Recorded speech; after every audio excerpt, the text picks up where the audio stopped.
All right. Yo, what's up, guys? Welcome back to Expat Dating. I am joined by our good friend Will here from Willpower Lifestyle. Thanks for coming on today, man. Of course. Thank you for having me, Joel. Yeah. Yeah, I'm excited to be here. I know I've had all three of you guys now, Emiliano, you, and Jaren. So excited to Yes. get to come meet your viewers. We thought it was time to return the favor. So, yeah, today we guys, as obviously you see by the title, we're going to be talking about transitioning from short-term dating to long-term dating. And we see this a lot with most guys, just in general. They start out with dating, kind of, spinning plates, doing all that thing, kind of having a lot of fun. I've done this as well. Obviously, Jaron has, Milano. And most guys, some guys don't, but most guys get to a point where they're ready to stop and settle down and find something that they can kind of date long term. And this is a difficult transition for a lot of people, I find. It's been a difficult one for me for sure. And we kind of are going to dive in today with Will's experience because Will, you were a monogamous or a serial monogamous dater, and then you turned into an actual monogamy. So, Will, tell us a little bit about your dating journey, how you got into the space and all that. Yeah, for sure, man. So I started like taking dating seriously about 2 years ago, maybe 2.5 years ago now. Actually, I think about 2 years on the dot. Before that, I was basically just like I had a few girlfriends. I had one in high school and then one in college, and then I had not had like my first like adult girlfriend. And I'm 24 Okay. years, just for reference. Um, and I was at a point where I wanted to be able to talk to women, get out there, meet women, but I felt like my only options were dating apps and bars. Like that was it. I was in my head. It was like that's the only place you meet women. Okay. Um, then 2 years ago, that's where like that really shifted because I just like read books about actually going out and approaching, and um, finally, I just like put a time on my calendar that was just like go out and approach, and that was Okay. Cool. the first moment where I was like, okay, this is like a real thing I can actually do and develop in myself. Um, Nice. from there, I got a dating coach, and he really helped me accountable, kept me going. Um, Help me like revisit stuff from my past, all that Mm, insecurities, traumas, all that kind of stuff. Just really right on. figure out how to show up the best in those dating situations.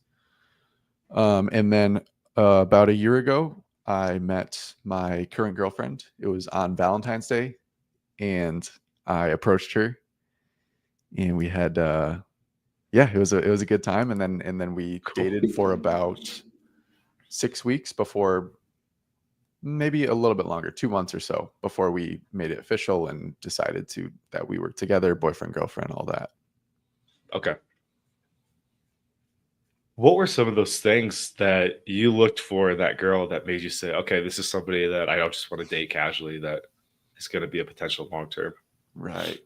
Yeah, I think it's funny because when I was doing this whole like in this transformation period where I was learning to approach girls and learning to date and show up as my best self, there was I had it in the back of my mind that I didn't want to date monogamously. Like I wanted to just keep my options open, and I saw it as a vehicle of growth. And so I was like, if I pick one person, then this whole thing in my life that I've been using to develop myself goes away. Um, and then when I met my current girlfriend, I realized like there was something else in there, which was that I just hadn't found the right person. And so it was almost like a gut feeling of like there was no FOMO. It wasn't like if me thinking about committing to this girl didn't Hmm. make me feel like I was missing out somewhere else. Okay. And I think that was like the biggest indicator for me because that was always the thing with other girls. It was like, okay, I like spending time with her. She's great. She's a great person. We connect. But like if I were to commit to her, then I would still be like, 1 foot in, 1 foot out. I wouldn't be able to fully be in the relationship. Mm, gotcha. Gotcha. Well, cool. Well, let's dive into that a little bit. But before we do, we're going to bring on Jared Scott. What's up, Hey, brother? how's it going? Yo, This Jaren. I set my shot and then it puts a different angle. Now, all right, there we go. Now we're good. Hey, how you Nice. been, Will? It's been a Doing good, minute. Jane. How are you, brother? Doing well as well. Just getting back from a trip, so definitely interested in the relationship story here. Mhm. Joel, I know you had some follow up questions, but I did want to ask. So you mentioned that once you found the right girl, you realize that you no longer were dealing with FOMO or the idea that maybe you're settling with her. Did you define that criteria initially and set out to look for it, or were you just kind of playing the field, so to speak, and things just sort of happened? And can you walk us through how that occurred? Yeah, the funny thing is I did not set that criteria at all. And Mm. like I kind of mentioned, I was in this mindset of like I am not going to do monogamy for like 3 to 5 years. Like Mhm. I was like set in my head, and then just meeting the right person was enough to shift that for me. That's interesting because most guys kind of have that experience where they're not looking for it. And they say that a lot. Like you won't find it until you stop looking for it. Yeah. Mhm. Like Yeah, Matthew and McConaughey too. He has a that's another really good thing. story. If you guys check out Matthew McConaughey, like his dating journey, he was like compulsively looking for his wife. Like every corner he was like at the stoplight at the grocery store trying to find her. And he just finally like surrendered and said, okay, whatever. If I never meet a girl, my life will be okay. And then he met Mhm. his wife. And then They've she been shows together up. for like 20 years. Right. It's crazy. So how did you go about meeting her? Give us the Disney version of the story, if you will. Yeah, we locked eyes across a room. No, I approached her in the Domain here in Austin, Texas. So the Domain is just like an outdoor shopping area. There's a bunch of companies that have offices there. That's a cool just outdoor area. She was coming from Lulu, and it's funny. So I'm sure you guys know, like never approach a girl from behind. It's like the first thing you learn. Amen. Yep. But the funny thing is I was coming from behind her, and I had to, speed walk / jog, but I came around the front, but she saw me. She like caught a glimpse of me in the shop glass. And so Mhm. the first thing she told me like later on was that she was actually like bracing to like punch me, because she is like, who's coming up on me right now? Damn. So it's a good lesson for guys to be careful about how you approach women. There is like the physical dynamic, which is that, men tend to be larger and can be dangerous to women. So be Mhm. aware of that. But anyways, I talked to her. I told her I thought she's beautiful and wanted to take her out, and um, ended up going out that weekend. And then, yeah. That's awesome, man. And God, it's still it's funny, like the one cold approach that worked, right? A lot of like people, like they give up with the cold Mhm. approach, and we really encourage guys just to keep going for it. 1 in 10 is a good number to convert, so you never know which one might be that girl that you end up in a long-term relationship with. So I made a video on this recently where the girl that I dated a girl for about 5 months, another one for like 8 months, and both were from cold approach. And I wasn't in the exact headspace to approach her. I like, was really tired. I ate a bunch of sugar, watched a bunch of TV, so I had like no dopamine left. And I saw her at the gym doing squats, and I'm like, okay, fuck, I gotta do this, right? So for you, with her, was it like did you like feel that this was something special when you were doing it, or was it just kind of like, this is just gonna be another approach? Yep. Let's see what She's the happens. one. Honestly, guys, I thought I had zero chance. It was like one of those. It was like if it had been like 6 months earlier, I would not have talked to her, because I would be like, she's way too hot for me. She's not even gonna want to look at me. So definitely, I did not have expectations going into it. I was just like, this is what I do. When I see a girl I'm attracted to, I go talk to her, and this is one of those situations. So Cool. there was no like, oh, this is gonna be the one, just because honestly, I didn't have like the self-esteem to think that she would want to date me. And that's what we advocate. Shoot your shot. The worst thing you can do is do nothing, and then you walk away, and then you have in the back of your head, oh, that could have been the one. Or Yeah. what if I had mustered up the courage to go and talk to her? Even if she rejects you, which in most cases they will, and it's never an outright rejection like, you gross, I can't believe you're talking to me. It's more so, usually I have a boyfriend or I'm married, I'm flattered, thank you, you made my day, and then you just go about your own ways. But most of the time, you'll get a number and or Instagram, and it just never goes anywhere. It's like really a soft rejection. But Right. we always advocate, guys, just go for it, so that way you're not left wondering, what if? Yeah. Yeah, exactly. That what if, that's probably the most pain. That's way more painful than getting rejected, is when you think you walk away from that girl. That's just, I like getting rejected because then I know. exactly. It's Yeah. cut and dry. And then And you're there's one more a- closer to a yes as well. There's a more positive what if, which is like the what if. Like, I don't think she's gonna like me, but what if? Yeah. What if she does? We'll see. Yeah. Yeah. So with her, well, again, what were some of those things that made her girlfriend material? I know you touched on it just a little bit, but really some of those green flags is obviously, you know, if you've been in this space for any bit, you know all the red flags. Mhm. What are some of those things that made you go, yes, like this is a quality woman? Yeah, so she is very committed. She's a very committed person. I learned this much later, but she dates one person at a time, like even the first date. So like she didn't like tell me that on our first date, like you're the only person I'm dating. But later on, she was like, I only ever date one person at a time. So I knew from there that she's a committed person. She like puts full energy into what she's doing. I mean, I learned more about what she does for work and for her hobbies, and they all lined up. She's very growth minded. That's like probably the most important thing to me, is just someone that is growth minded, because you're never going to change your partner. They're only going to change if they want to. So there are a lot of things that people can fix in themselves, but if you see something that they're not fixing themselves, they're never going to. So that's like the biggest thing for me is someone who cares about growth. Okay. No. One of the what was that, Jack? One of Go the ahead. big things that, you know, yeah, we do see in people sometimes, and you see this just in common relationships, that codependency. Like I need to change them to fit my mold. I'm going to make them into a project. And so that's a big thing, guys, we recommend staying away from. If someone's trying to change you and make you somebody that you weren't, at the same time, we also recommend that you don't be the guy that tries to change a girl and make her into something. Like, obviously, as a man, you want to lead her in a direction that's positive, and I think that's a very healthy thing.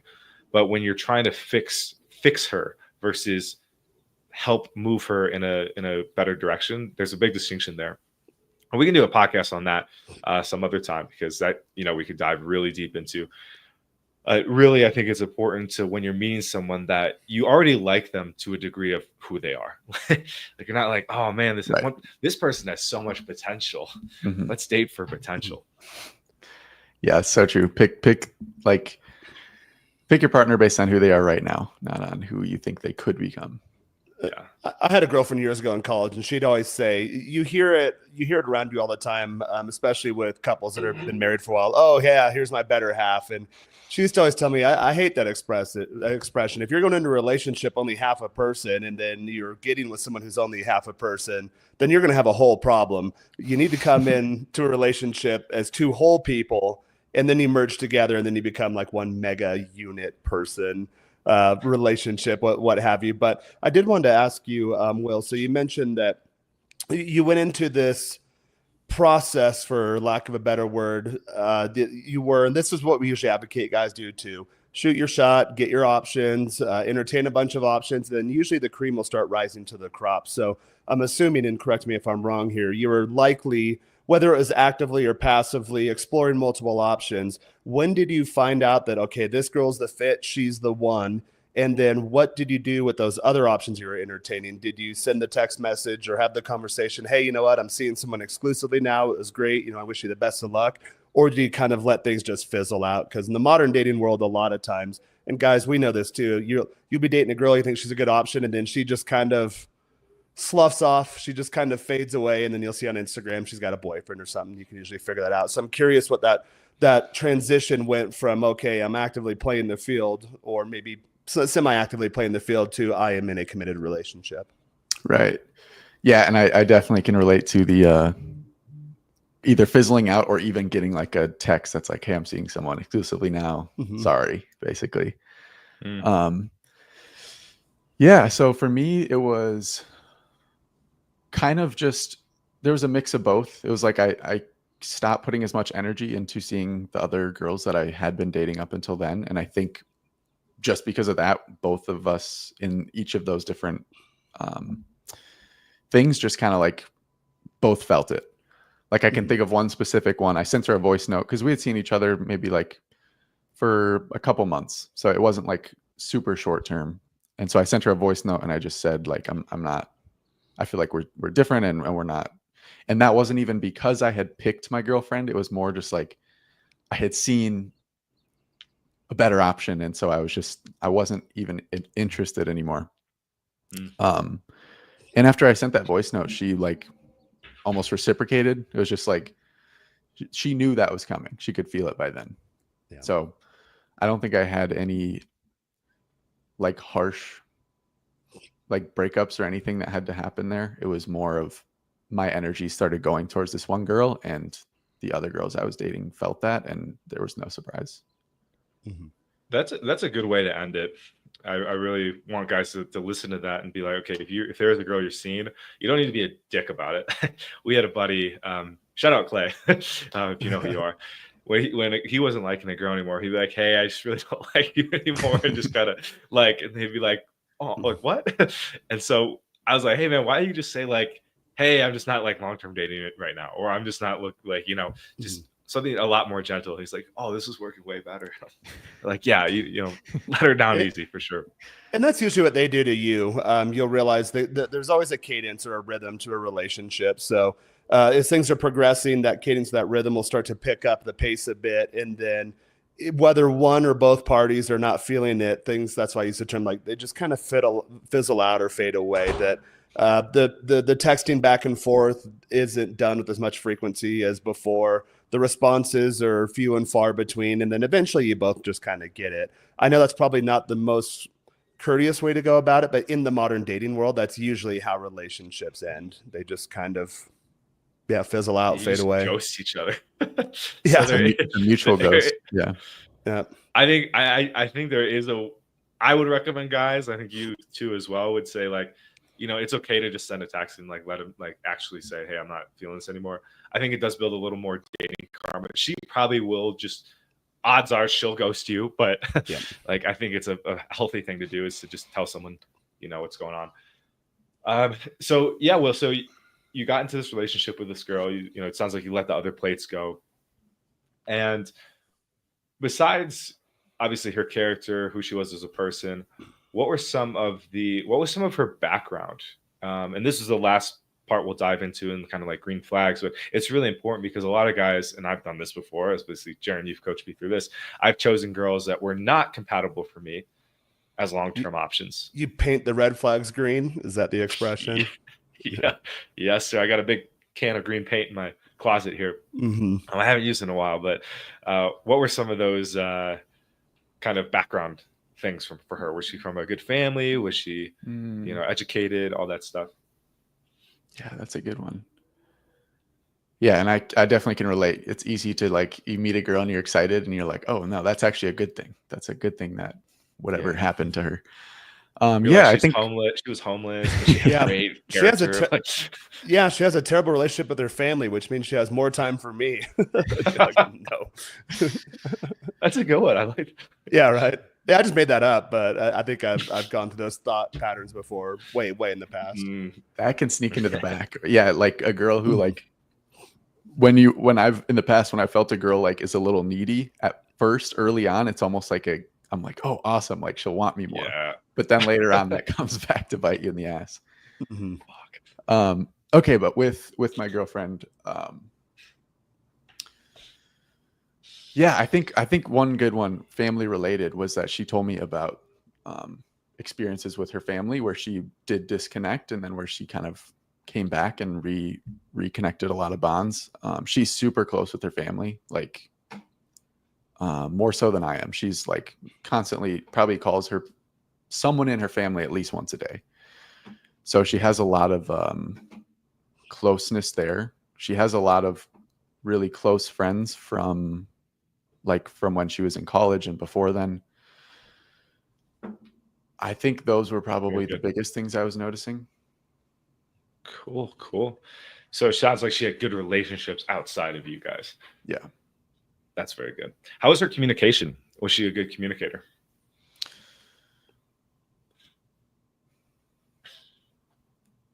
Yes, I would say yes. I'm trying to like think about how, like everyone communicates in their own ways, right? And for me, it usually takes me time to be able to communicate, especially emotional, like on emotional topics. I'm not super emotionally in tune, so oftentimes it takes me time to sit with myself and recognize like what the real issue is or what I want to really communicate. And I think with her, she's pretty similar to that. One thing that I would note about her communication is she's always open to it. She's always like willing to try. And that's another big thing, is that she has this like willingness to like give it a shot and see what we can do. Even when in relationships, communication can get very, very difficult sometimes.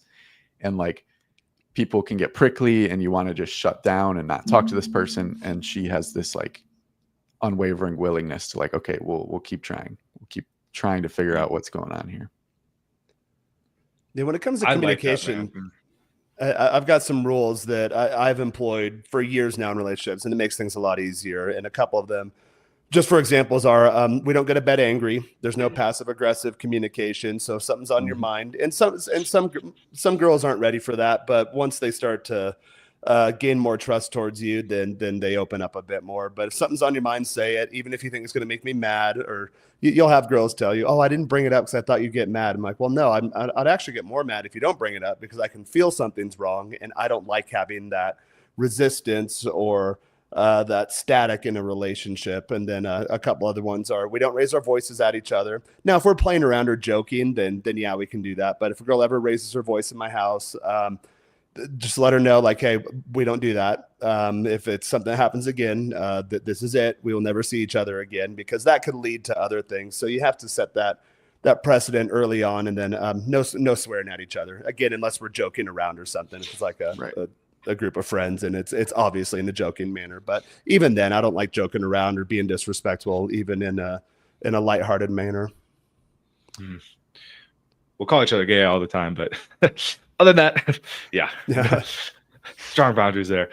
Yeah, I like those, Jaren. That one, don't go to bed mad, I think is an important one. Like you told me that when I came down, because we're roommates, if anybody doesn't know. And it's like, dude, like, yeah, just don't go to bed pissed off. I think it's a really good one. And why communication is so important is because, like, a girl that can communicate means that she wants the relationship to further along. I dated a girl that didn't communicate, and it was because communication and conflict resolution breeds closeness. So this is a big red flag if they don't really decide to communicate, because when difficulties come up, as of course they do, the honeymoon phase ends and all that, which we'll get into. Will, how did you get through the honeymoon phase? Then conflict is going to arise. And with avoidant women, they will avoid talking to you, because if they resolve it, it means you're going to get closer. Anytime I've resolved an issue with somebody, man or a woman, I've gotten closer with them and felt more connected. So with this girl, for example, like, there was things that were starting to come up that I wasn't happy with, and she didn't put in the effort to make those better. And she didn't even want to talk about it. And that told me, like, she was a bit afraid of intimacy and getting close to me, which isn't a good sign for a long-term relationship. So Will, with the honeymoon phase anyway, now I think this is a fear of mine, and I'm sure other guys that are loving the dating and spinning plates might fear this too. What happens when you stop seeing her as that super hot girl, or the sexual, lust kind of wears off? What was that process like for you? Yeah, I mean, so this is a truth for men, which is that, like, novelty wears off, right? And there are ways that you can cultivate novelty, and you can like excite things and see each other differently, see each other in new ways. But there certainly is that time where you're like, okay, like, I'm not as attracted. It's not that I'm not as attracted, but I'm not as like lustful, like you were saying, as I was when we first met. And I think like, relationships take work and they take effort, and you're not just going to remain completely attracted the same amount if you are not putting in effort. So doing things that increase that, like continuing to date your partner, that's super important. Like if all you do with your partner is watch TV, like, and lay down and eat shitty food, like, yeah, you're not going to be attracted to them, because like that's not a good dynamic to build attraction. So it's continuing to do stuff with your partner that is romantic and that builds that up. And then you can do other, whatever freaky stuff you want to do, that can help as well. Laser tag. Yeah. Nice. Yes, that's exactly what I was talking about. Okay, cool. So I like that. I like that one here is you got to date them like you did in the beginning. This is what a good friend Thomas, if you remember Thomas Sharon, he said too, like he's a dating coach as well. And he's like, yeah, like, I'm like, how have you and your wife been together for 20 years and she's still into you? And he's like, oh, I treated her like the same as I did at day one. That was like, oh, okay. So he didn't like, put on a pedestal or anything. Yeah, it's exciting at first. And then eventually, like you said, Will, that novelty starts to wear off. So you've got to constantly do things to spice things up or refresh the relationship and evolve the relationship. And then remember too that people change. So coming into the relationship, you might be a different person on a different path, and you need to grow together and ideally in the right direction. I've mentioned on the channel before, a lot of guys falsely think that the worst relationship breakups are when, she cheated, and those suck. They're not fun. Oh my God, she cheated on me, or she did something terrible. She keyed my car. I've never had any of that happen, but I'm just using examples. But for me, the hardest breakups were, we were really closely connected. We had great communication. We had great relationship. It's just, we wanted different things in the long term. And we were both mature enough to realize that we weren't heading in the right direction, and it would be unfair to the other to, as you mentioned earlier, Will, to try to change the other one or squeeze them into a box that they don't necessarily want to fit. So you come to the mutual decision, hey, we should go our separate ways and allow each other space to find people that are more appropriate for us. Those are the toughest breakups. Yeah, 100%. Those are the hardest, when they're like, because then there's so much negotiation with yourself of like, is this the right decision? Maybe I should just stay with her. Yeah, try to convince yourself. Maybe I do want to do this after all. Whereas you came into the relationship knowing that, no, that was a no-go. Yeah, not a good sign. Yeah, I've made that mistake. I'm like, oh, if I would have just like listened to my gut from day one, I wouldn't even be in this situation. But you almost get attached to the person emotionally, and then that's when that breeds that.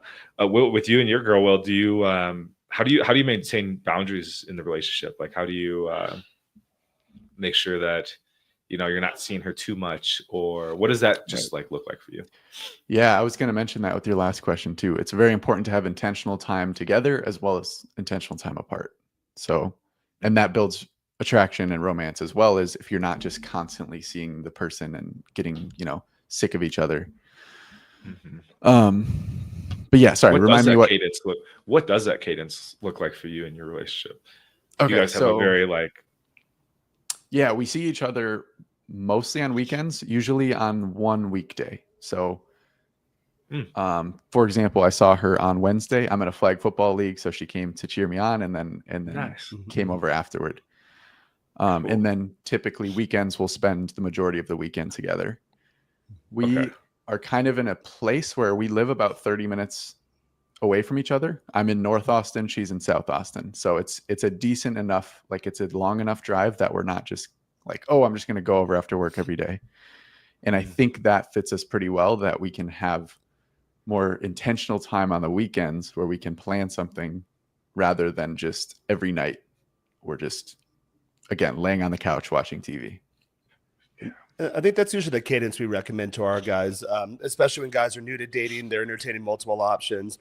And we've had quite a few clients. The girl will get too attached, or the guy will get too attached. And we'll ask them, how often are you seeing her? Oh, pretty much every day of the week or every weekend. So I always tell guys, it is nice to be, should be open and communicative and set that expectation, especially when she asks, what are we? But you also communicate that non-verbally based on how open and available you are. So we usually tell guys in the early stages, if you're seeing her once a week, that's usually a pretty good pace, but you'll start to indicate to her that something more serious is developing, and she will inevitably ask you, usually within 90 days, sometimes sooner, sometimes a little bit longer, what are we? Where is this going? Because you're starting to build that relationship equity. Whereas if it's every now and then, she'll think, okay, yes, this guy's just kind of a fling or, booty call or whatever term you want to ascribe to it. And again, if you're seeing her way more, we'd say that's probably getting more into like the codependent type stuff. It's like, oh, Right. I met her once, first date, she came over and she never left. We've been together for 3 months. It's like, oh, whoa, that's slow down, Turbo. Yeah. She never left. She's like, yeah, she lives under my bed. Yeah, So she moved in. Yeah. once a week she comes to my main bed, so we have a proper date. Yeah, good relationship model, guys. What was the question? Fuck. What was I going to say too? So yeah, it's usually once a week. That's where you're starting to communicate that like, hey, it's going somewhere. And then once you start staying the night or spending entire weekends, then you'll inevitably get the what are we question. You're indicating to her you're moving into relationship territory. Mm-hmm. Yeah, actually, that was the question, Jen. How did that question come about? Did she ask you? Did you ask her? What was that? Oh, when we like kind of made it official. Yeah. Yeah, that was. She didn't like hint at it or pressure it or anything. It just, I got to a point where I was ready, and so I just asked her if she wanted to be my girlfriend, and that was it. You both kind of know at that point, don't you? You Yes. can both feel it, and then you You're can feel it. The 100% other right, person Jane. feels it. Yeah. Okay. There was like, I was a little like nervous, but just because it was like a big moment, but I wasn't like nervous in the sense of like, oh, is she going to say no? It wasn't. Yeah. I kind of knew. We both were on the same page at that point. We hadn't talked about monogamy yet, but we both were pretty aware that the other person wasn't seeing anyone else. It's like those proposal fail videos you see that trend on social media every now and then. And you see all the comments, oh, poor guy. But I always think, poor guy, not because he got rejected, but poor guy because he went into it thinking she was going to say yes. And he was just way off base, which means it wasn't a good relationship to begin with. Because same thing like you said, anytime I ask a girl, and I haven't asked a girl in years, usually the girl will bring it up, or like I mentioned a second ago, you'll both kind of feel it just heading in that direction. It's like, hey, it's like we're a thing, right? Like, yeah, okay. It's like, but you've kind of already been at that stage for a while. But anytime, even in my earlier dating days, like if you ask a girlfriend, like, hey, like we're girlfriend, boyfriend, right? You usually both kind of know. So I always feel so bad for those guys, not for the public humiliation factor, but because they thought the relationship was at that level. And the girl's like, whoa, no. Not at all. The worst ones is like he's trying to get down on a knee, and she's like, no. She's like, oh God, no. Yeah, she's like, don't embarrass me. Yeah. He's like, no, baby. Oh, those are so cringe. She's like, yeah, you're just a placeholder until I find the right guy. You're buying me a lot of dinners. Like, what? Yeah. I thought you were. How long was it, Will, until you asked her to? Because this is important. This is actually an important question. It was like 2 months, a little over 2 months. Okay. Yeah. So typically we would probably say that's a little too quick. Yeah. And so give me your psychology into why you thought 2 months was like a good time. Yeah, I was just excited. And it was like that same thing where like I only was seeing her and I didn't want to see anyone else. And so I kind of tried to hold off, but yeah, there was a point where I was like, I kind of know, and this is what I want. And the feeling is mutual. Mm-hmm. Yeah, so she actually was saying she was wondering what took me so long, which is funny. That's one thing. And Joel, that's a good question, because I was wondering the same thing, because we usually advocate, hold off a little bit, get to know them. But maybe that's because a lot of our guys they're new to dating. They've typically had no experience or negative experiences. So you kind of want to get your sea legs wet before you start making decisions. Because what a lot of guys will do, they'll meet a girl and she's like, oh, she's kind of into me. And then they'll build this fantasy, and then they'll go head first, and they're not really quite ready for it. So I think in that case, that'd be good advice. But I recently had a buddy, he's from Texas too, come down a month ago. We went to a concert, and he was always, every time since I knew him, he's always been in like a good, healthy, happy, long-term relationship. And I think I'd seen him a couple of years ago. He was already married, and he's got a couple little kids, and they're super cute. But he's a guy, like some guys are just good at relationships. And I was never, I wouldn't say I was terrible at relationships, but I wasn't a natural in being good at relationships. My past relationships have been maybe 50-50, either really good or ones where I'm like, hey, I shouldn't be in this. I need to get out of this situation. But I asked him too, and I'd already met his wife multiple times. He's from Texas. She lives about an hour she's from about an hour from here, so they moved to Puebla, and like, just really good couple, and they're fantastic for each other. And I asked him, I was like, when did you know? And he told me, he's like, well, I kind of knew immediately, but he had gone through his game phase to where he had had a bunch of experience with a bunch of girls. So he knew what he wasn't looking for. And he mentioned to me, he's like, yeah, we started seeing each other and kind of knew pretty quickly. It took him about 2-3 months or so. They got married fairly quickly within a year or two. And I asked him, I said, hey, don't you think that was a little quick? It seems like you went a little fast. He's like, yeah, but I've had so much experience and I've had so many good, solid relationships before that I knew exactly what it is I was looking for. And she was in that same situation. And he's like, we just came together and we clicked. But I think that would be good advice for people that are a little more experienced, not just in like the dating and hooking up side of things, but you have some successful long-term relationships under your belt. And she does as well, to where you're able to enter it from a mature, developed standpoint and then move it forward. Whereas again, a lot of times we give advice to guys, slow down because they're brand new. Maybe they haven't had a relationship ever, a lot of guys, or the last relationship or relationships they have had have been absolutely horrible. So there's some inner work that they need to do as well before getting to that stage. So I'm curious what your thoughts are on that. Were you more of a serial monogamous, and then in between relationships, you'd kind of play the field, or were you like a true game guy? And then you realize, hey, I want to have a good relationship. This is what this looks like. And then you found that other person. Yeah, no, I mean, again, I was new to the dating scene in general. Like I told Joel in the beginning, I was early on when I was in college, and then like briefly out of college, I would only meet girls on dating apps and at bars. Mm-hmm. So I just didn't even know that I could date girls like any other way. So I was like a year and a half into just learning about how to date and how to date multiple women and all of that. But one key point I think here about rushing into relationships is being aware of why you're doing it. If you're asking a girl to be your girlfriend because you're afraid you're going to lose her, or like you're trying to hold on to her or keep her, close to you and keep her from seeing other guys, that's really not a good reason. I think in my case, it was more of an inevitability. Like I kind of knew that we're going to become boyfriend, girlfriend. And there was just a point where I was like, okay, why am I waiting? But if you're coming from it, from a scarcity, needy, like I need to hold on to her, you're probably missing some stuff. Or I've never done that. I've never done that, guys. Yeah, me neither. Yeah, right. I've had girls do this to me. They give you an ultimatum. So you're seeing them, things are going well, everything's cool, and then even me, maybe at the time, I'm thinking, well, I don't necessarily want a girlfriend, and I usually say this: I don't want a girlfriend, but if I find the right option, then obviously I'm not closed or opposed to the idea. To where you'd be dating a girl, things are going well, you're like, wow, this girl's really cool, we get along well, we have a great time together, we're communicating, the connection or the bond is starting to grow. I can see this potentially heading in that direction, and then the girl springs something along the lines of, well, my last boyfriend, long-term relationship, 5, 6, 7 years, whatever it was. We broke up a year ago, but now he's coming back, and I do like you, and I want to see you, and I don't know where you're at, but we need to be an item, or I'm going to return with the ex. I've had that happen, and that's just an example. What they drop an ultimatum on you that if I'm going to keep seeing you, we need to do this or else, and you're like, yeah, this is done. Ultimatums don't work. Well, yeah. they do work, but they're toxic. Yeah. Right. You're going to immediately lose respect in her eyes if you go along with that. You say yes. Okay, baby. Yeah. Whatever you want. Yeah. Yep. Like that goes back to your point. I don't want to lose you. Mm-hmm. That was my first relationship. It's a manipulation tactic too. Yeah, for sure. That was my first relationship here in Mexico. Jaren, you remember her? I knew she was like probably dating around. So I'm like, all right, we got to make this official.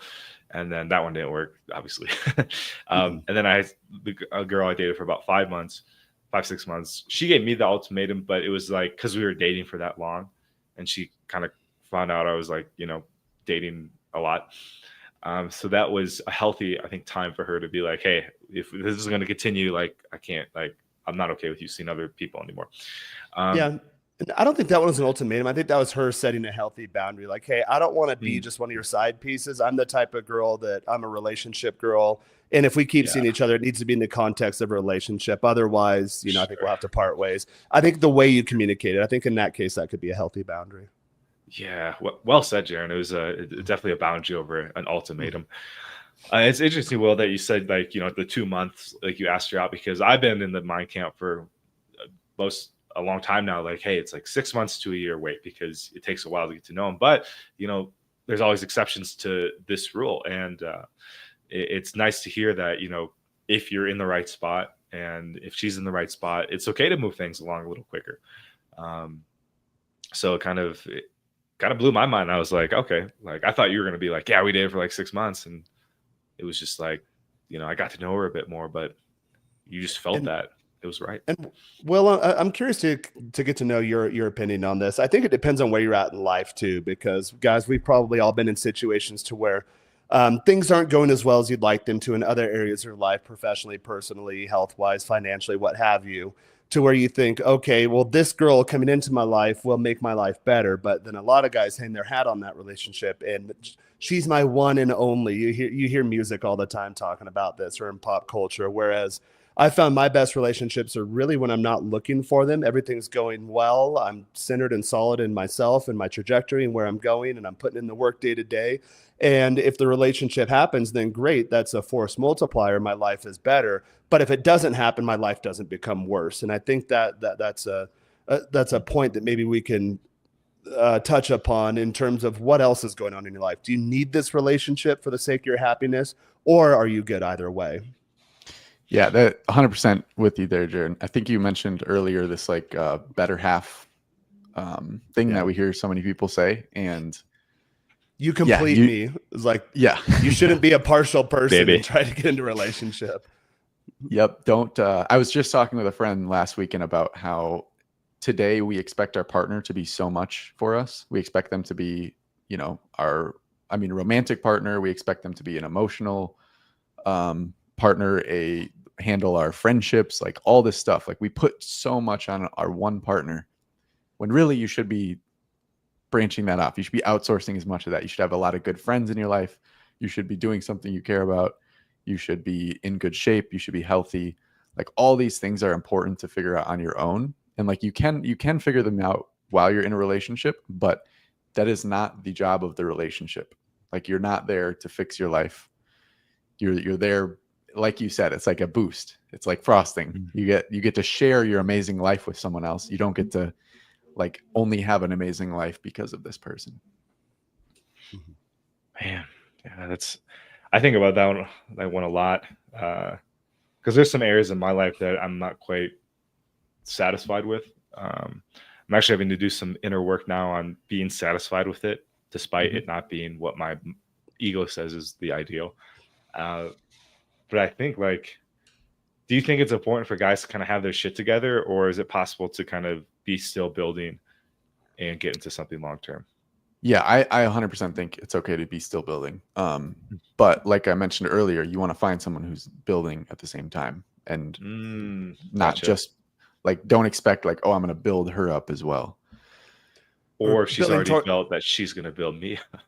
Yes, or that too. Exactly. Building towards a similar vision too. Because I've had relationships where her vision was, okay, I want to get married young and then settle down in the country and have a bunch of horses and kids and my parents take care of them. And for me, I was like, well, I want to go to a bustling metropolis and be a career guy and climb the corporate ladder. And, now a lot of times the timing's off too. Now, if that girl were to come into my life and be like, hey, like, that doesn't sound like a bad idea. I'm kind of at that place. But early, like in my early 20s, I'd meet girls. A lot of girls that guys say they want, the girls that are traditional, like, hey, I want to settle down, white picket fence, bunch of kids, be a soccer mom, cart kids around, a volunteer for the PTA, be a stay-at-home wife. Like, oh, great, that sounds awesome. But in my early 20s, like, no, I want to travel the world. I want to be a mover and shaker in my career and be a disruptor in my industry. Whereas now I'm approaching 40, it's like, okay, well, maybe those expectations or those desires change. Right. Yes, man. 100%. One thing I'm curious on your two's opinion on this. I found like I'm more attracted to kind of girls that come from wealthy families. I don't know what it is. It's just a bit of pattern that's come up. Like in Polanco, there's a lot of wealth here. And some of the cutest girls I see, like you can tell they're from really good families. Like you look on their Instagram, they were just in Paris. They're young. They were just like traveling the world, right? So with those ones, it's hard because like they're already kind of like they don't really need to build anything. They're kind of just living. Do you think it's like healthier to date someone who is kind of where you're like has a more similar lifestyle to you versus someone that's kind of in a different realm of existence per se? Because I don't come from a ton of wealth. Like I'm not going to be like I'm trying to make my own bread. Yeah. Yeah, it's an interesting one you bring up. I would say like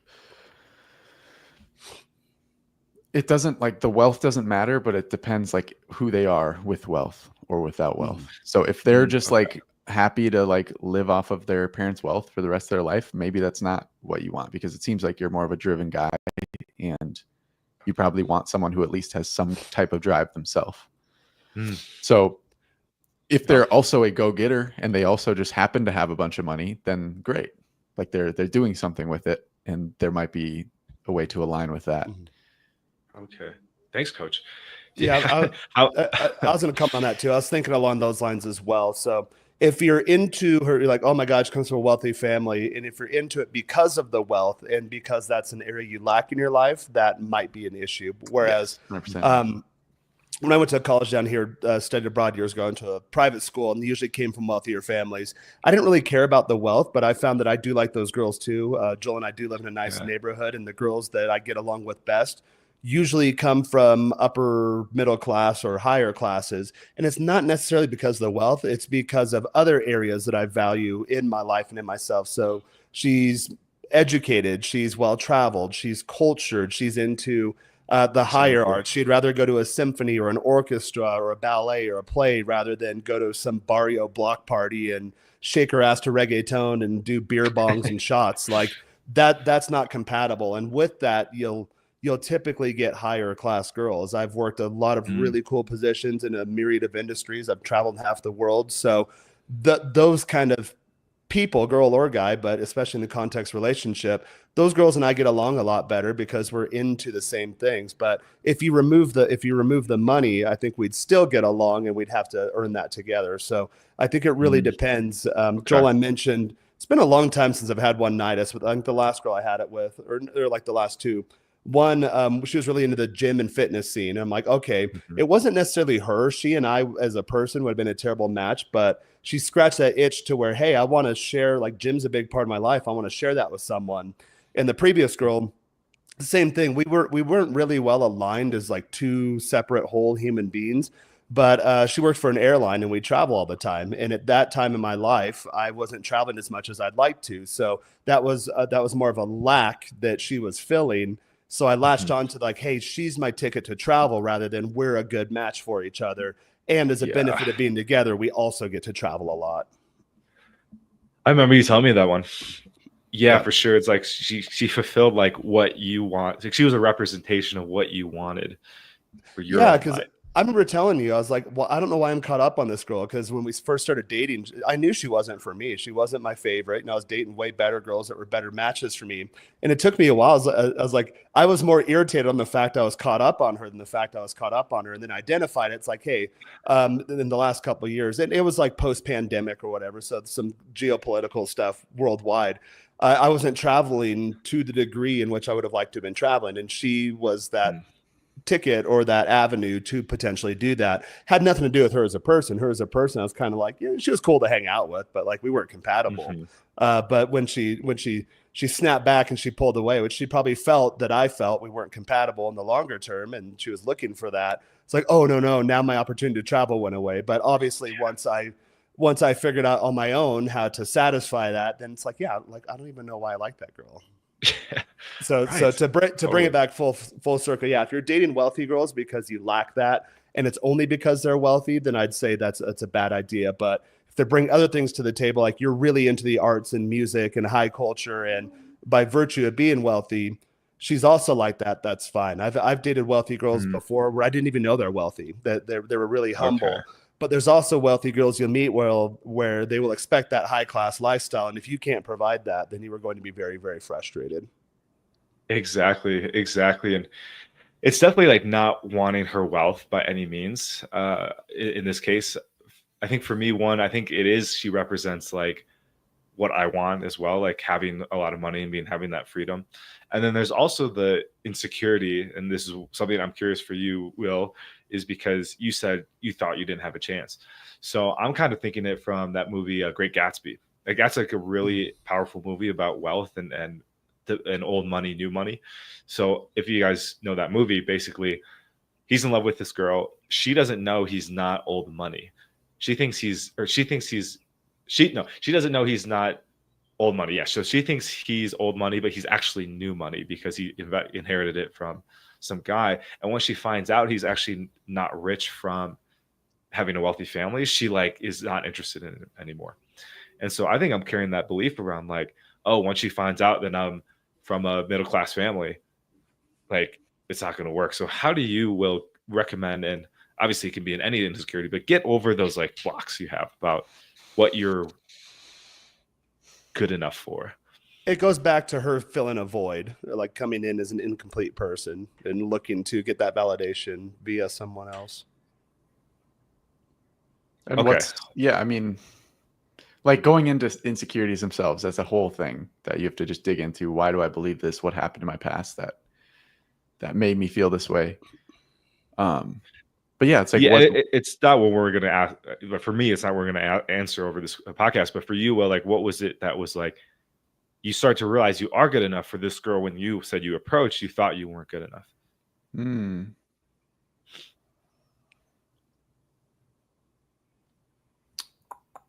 I'm not sure. It might have just been getting feedback. Like she kept responding and kept wanting to go on dates. And so then I just was like, okay, she is interested. Okay. Yeah, I don't know. They make it easy when they're interested. Okay. So you just started getting that confirmation. Yeah. And you weren't looking for it. It's not, you were like, hey, do you like me? Do you like me? But you just started to come in. Okay, that's good. That's kept going along. We've used an analogy on the channel. It's like a tennis match or a volleyball match, and the most exciting ones when there's volleys back and forth. It's like and you keep going. So let's say you throw the ball up in the air, you serve it over the net, and then it just bounces and goes out of bounds. And the other person's just standing there on their phone. You're like, okay, not interested.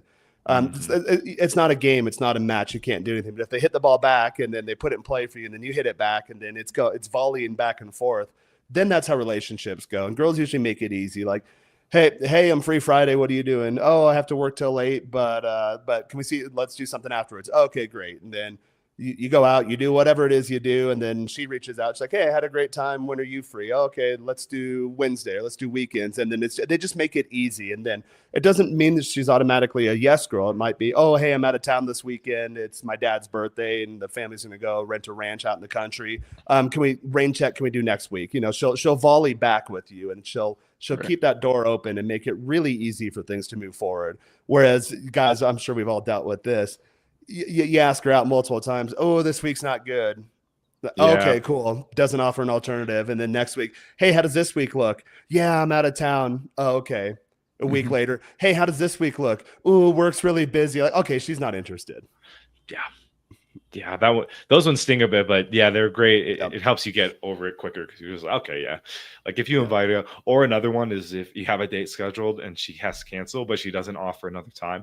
Right. You know, she kind of canceled because she wasn't super interested. So, or she got cold feet or whatever it might be. So, anyway, guys, I think this is a good place to start wrapping. We're about at the hour mark here. This is awesome, Will. Thank you for sharing your insights and all this. I think I know it helped me a lot. I'm sure it's going to help a lot of guys that are kind of ready to start maybe transitioning out of that F-boy mode into more of a lover boy, and that requires some new skills and some new emotional regulation to say. I'm ready. I'm excited for it. If I'm ready or not, who knows? But I think I guess we can go around and just share like a last point. What stood out to me the most is that you weren't looking for it. It just kind of fell into your lap. And so that might be a good mindset to have. Like, don't be desperately looking for your girlfriend, but just keep an open mind. And if something happens, great. Right. Let it happen. Roll with that. Yeah, I definitely agree with that. I also wanted to just put out that, like, I'm 24. This is my first like adult relationship since college. So I'm by no means an expert. There are people in much more successful relationships. I hope people can just understand like my story and take things from it. But yeah, sure. my biggest takeaway today, I think similar to what you were saying, Joel, just like being okay with who you are, being good with that Mhm. as a single man, having a complete life, and then using that as an avenue to move into a relationship. Cool. Love that, bro. Yeah, I'll piggyback on that. Be fine with being who you are. We mentioned it's kind of end up being a recurring theme. Two halves actually in this case don't make a whole. You need two wholes to make a whole relationship. Oh my God, that could be taken in a different way. That comment that just caught myself, but it's out there. It's on the internet. It's in the ether. Can't pull it back.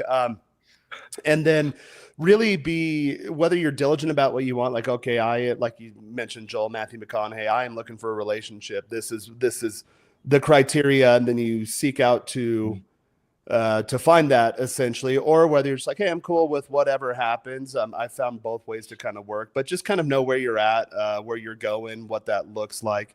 I always say in my case, like, I'm not necessarily looking for a girlfriend, but have your eyes open. But like, if an option does come up, and maybe this will be a good follow-up conversation. Joel, you mentioned when you're going from more of the playboy to kind of like the lover boy type dynamic is okay.